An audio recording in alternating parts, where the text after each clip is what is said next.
తెలంగాణ పాలిటిక్స్లో ఒక అనూహ్యమైనటువంటి పరిణామం జరిగింది.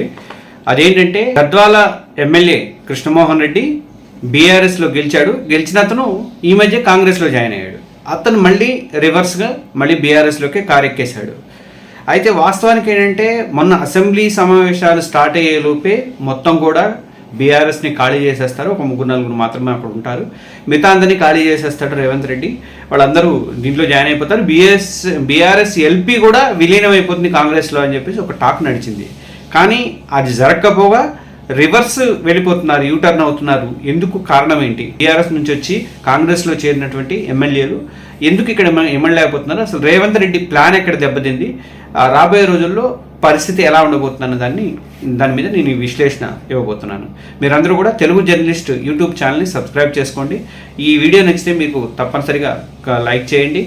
అలాగే మీ ఫ్రెండ్స్కి మిగతా వాళ్ళకు కూడా షేర్ చేయండి. 10 ఏళ్ళు రాష్ట్రాన్ని పరిపాలించారు కేసీఆర్. ఆయన రాజకీయాల్లో బాగా పండిపోయారు ఈ 10 ఏళ్లలో. వాస్తవానికి ఫస్ట్ టైం కానీ సెకండ్ టైం కానీ 2 టైంలో కూడా కాంగ్రెస్ వాళ్ళని ఆయన పార్టీలోకి తీసుకొని చేశారు. ఆయనకి రివర్స్ అటాక్ ఇచ్చాడు రేవంత్ రెడ్డి. రాగానే స్టార్టింగ్లోనే రివర్స్ అటాక్ ఇచ్చాడు. దాంతో రాబోయే రోజులలో చాలా ప్రాబ్లం ఉంటుంది అనుకున్నారు. దాదాపు 10 మంది ఎమ్మెల్యేలాగా జాయిన్ అయ్యారు. ఇంకా మొత్తం కూడా జాయిన్ అయిపోతారు. బీఆర్ఎస్ ఎల్పీ కూడా విలీనం అయిపోతుందని చెప్పేసి అనుకున్నారు. కానీ అనూహ్య పరిణామాల మధ్య ఇప్పుడు రివర్స్ వెళ్ళిపోతున్నారు వాళ్ళందరూ కూడా. అది కొంచెం బీఆర్ఎస్కి అనుకూలమైన అంశమే అయినప్పటికీ కూడా రేవంత్ వ్యూహం ఎందుకు దెబ్బతింటుంది అన్నది మాత్రం ఇప్పుడు చర్చ అయితే నడుస్తుంది. కండవ కప్పినళ్ళలో కొంతమంది ఎమ్మెల్సీలు కూడా ఉన్నారు. వాళ్ళల్లో కొంతమంది వెళ్ళిపోతున్నారంటే అది ఎంతవరకు నిజం, ఇంకా మిగతా వాళ్ళు కూడా వెళ్తారా లేదా అనేది కూడా దాని మీద కూడా మనము ఇప్పుడు చూస్తున్నాము. పార్టీ ఫిరాయించిన సభ్యుల మీద అనర్హత వేటేయాలని చెప్పేసి వీళ్ళు ఆల్రెడీ స్పీకర్కి, మండలి చైర్మన్కి వీళ్ళకి కంప్లైంట్ ఇచ్చారు. అటు సుప్రీంకోర్టును కూడా ఆశ్రయిస్తుంది బీఆర్ఎస్. వాళ్ళు ఏదో రకంగా డిస్క్వాలిఫై చేయించాలని, ముఖ్యంగా దానం నాగేందర్ దగ్గర నుంచి ఈ ప్రాసెస్ స్టార్ట్ చేయాలని చెప్పేసి వాళ్ళు గట్టి పట్టుదలగా ఉన్నారు. వీళ్ళు ఎందుకు రిటర్న్ అవుతున్నారు? నిజంగా అందరు రిటర్న్ అవుతారు లేదని నేను చెప్తాను. కానీ ఎందుకు రిటర్న్ అవుతున్నారంటే ఆ వెళ్ళిపోయిన వాళ్ళు కాంగ్రెస్ వాతావరణం, కాంగ్రెస్ వెదర్ అనేది వాళ్ళకి పడట్లేదు. 2-3 పేర్లు చెప్పారు. ఇది మన ఎమ్మెల్యే తెల్లం వెంకట్రావు ఒకడు, కాళ యాదవ్ ఒకడు, డాక్టర్ సంజీవ్ కుమార్ ఒకడు. వీళ్ళందరూ కూడా బీఆర్ఎస్ నుంచి గెలిచి కాంగ్రెస్లోకి వచ్చిన వాళ్ళు వీళ్ళు మళ్ళీ వెనక్కి వెళ్తారంటున్నారు. కానీ వీళ్ళందరూ మళ్ళీ ఖండించారు. మేము ఎవరు వెళ్ళలేదని చెప్పేసి వాళ్ళు ఖండన కూడా ఇచ్చేశారు.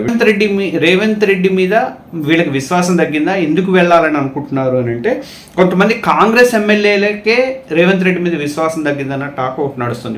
వీళ్ళ సంగతి పక్కన పెడితే కాంగ్రెస్లో మొత్తం గెలిచినటువంటి 64 మంది ఎమ్మెల్యేల్లో కేవలం 26 మంది మాత్రమే రేవంత్ వైపు ఉన్నారు. మిగతా 38 ఎమ్మెల్యేలు కూడా రేవంత్ రెడ్డిని వ్యతిరేకిస్తున్నారన్న టాక్ కూడా నడిచింది వాళ్ళల్లో. ఎందుకంటే మంత్రులు పొంగులేటి శ్రీనివాస్ రెడ్డి ఒకడు, తర్వాత దుద్దిల్ల శ్రీధర్బాబు, వీళ్ళిద్దరికే మంత్రివర్గంలో ప్రయారిటీ అనేది ఇస్తున్నారు. దాంతో మిగతా వాళ్ళందరూ కూడా కొంచెం రేవంత్ రెడ్డికి వ్యతిరేకంగా ఉన్నారని చెప్పేసి టాక్ వచ్చింది. కొంతమంది ఏఐసిసి పెద్దలకు కంప్లైంట్ కూడా చేసినట్టు తెలిసింది. అసలు మంత్రివర్గ విస్తరణ కారణం కూడా ఇదే అంటారు. ఎందుకంటే రేవంత్ రెడ్డి ఒక లిస్టు తయారు చేసుకొని తీసుకెళ్లాడు.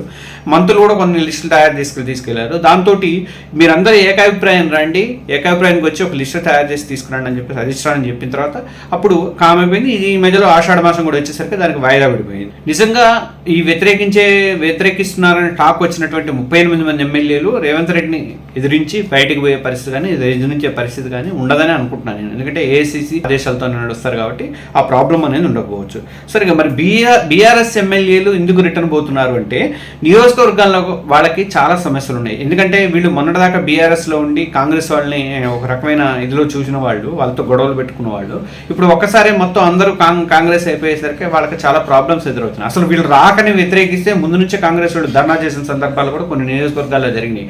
మరి ఇప్పుడు వీళ్ళు వెళ్ళడం వల్ల ఇంకా వచ్చిన వాళ్ళకి వీళ్ళకి ఎవరి ఆధిపత్యం అన్న దాని మీద కొంచెం యుద్ధం అయితే నడుస్తుంది. అన్ని చోట్ల దాదాపు అట్లే ఉన్నాయి. పార్టీ పదవుల దగ్గర నుంచి అన్నింటిలో కూడా ఎవరి ఆధిపత్యం అనే దాని మీద అయితే కాంగ్రెస్ వాళ్ళకి, దీంట్లోకి వచ్చిన వాళ్ళకి మొత్తం కూడా ఉన్నాయి. ఇది కాకుండా ఇంకొంతమంది గులాబీ పార్టీ ఎమ్మెల్యేలు కాంగ్రెస్లో రావడానికి కారణం ఏంటంటే మంత్రి పదవులు వస్తాయని చెప్పేసి కొంతమంది ఆశలు పెట్టుకున్నారు. వాస్తవానికి ఇప్పుడు రేవంత్ క్యాబినెట్లో 6గురికి మాత్రం అవకాశం ఉంది.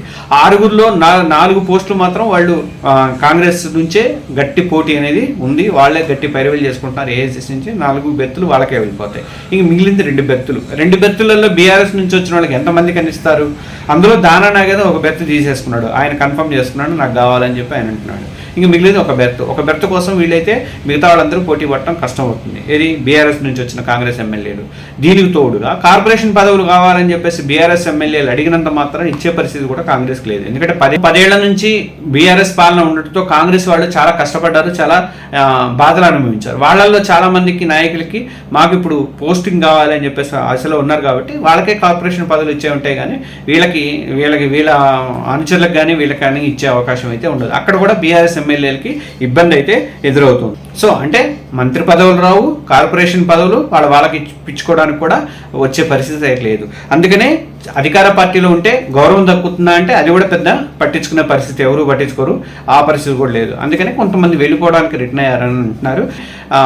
ఇద్దరు మాత్రమే రిటర్న్ పోయే అవకాశాలు అయితే ఉన్నాయి. మిగతా ఇద్దరు ఇప్పుడు 3 పోతారని చెప్పారు. ఆ 3లో 2 ఖండించేశారు, మేము పోవట్లేదు, మేము దీంట్లోనే ఉంటామని చెప్పేసి అన్నారు. మిగతా వాళ్ళని మరి రేవంత్ రెడ్డి ఒకవేళ అట్లాంటి పరిస్థితి ఎదురైతే రేవంత్ రెడ్డి ఎలా కాపాడుకుంటానన్నది ఇప్పుడు దాని మీద ఆధారపడి ఉంది, దాని మీద ఆధారపడి ఉంది. రేపు పీసీసీ అధ్యక్షుడు కూడా నియామకం అవుతాడు, కొత్త పీసీసీ అధ్యక్షుడు కానీ మంత్రి పదవులు కానీ ఇవన్నీ చూసుకుంటూ వీళ్ళని కూడా ఉన్న వాళ్ళని ఉండేటట్టుగా వాళ్ళని ఎలా బుజ్జగిస్తారనేది బీఆర్ఎస్ నుంచి వచ్చినటువంటి ఎమ్మెల్యేలు ఎలా బుజ్జగిస్తారనేది చూడాలి. ఈ వీడియో మీకు నచ్చినట్టయితే లైక్ చేయండి, షేర్ చేయండి, ఎక్కువ మందికి వెళ్ళేలాగా చూడండి. Thank you.